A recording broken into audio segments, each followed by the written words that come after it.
పూరా local. Welcome to పూరా local. తెలంగాణలో స్థానిక సంస్థల ఎన్నికల సమరానికి రంగం సిద్ధమైంది. రాష్ట్ర ప్రభుత్వం కోరిన నేపథ్యంలో రాష్ట్ర ఎన్నికల సంఘం ఈ రోజే ఎన్నికల షెడ్యూల్ విడుదల చేయబోతుంది. సద్దుల బతుకమ్మ సందర్భంగా ఈ నెల 30న సెలవు ఉండడంతో షెడ్యూల్ను ముందుగానే ప్రకటించేలా ఏర్పాట్లు పూర్తయ్యాయి. ఇప్పటికే పంచాయతీరాజ్ గ్రామీణాభివృద్ధి శాఖ సిద్ధం చేసిన రిజర్వేషన్ నివేదికలు ఎస్ఈసికి చేరగా పోలీస్, ఎక్సైజ్ శాఖల నుంచి కూడా నివేదికలు అందాయి. మొదట ఎంపీటీసీ, జెడ్పీటీసీ ఎన్నికలు నిర్వహించి ఆ పైన సర్పంచ్, వార్డు సభ్యుల ఎన్నికలను నిర్వహించనున్నారు. ఎన్నికల ప్రక్రియను వేగంగా ముగించేందుకు 2 లేదా 3 దశల్లోనే పోలింగ్ పూర్తి చేయాలని నిర్ణయించారు. ఈ క్రమంలో 2 నుంచి 3 వారాల్లో మొత్తం ఎన్నికల ప్రక్రియ ముగిసే అవకాశం ఉంది.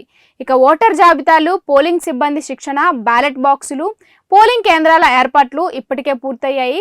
ఎక్కువ మంది ఓటర్లు పాల్గొనేలా అనువైన తేదీలను ఖరారు చేయనున్నట్లు ఎస్ఈసి స్పష్టం చేసింది.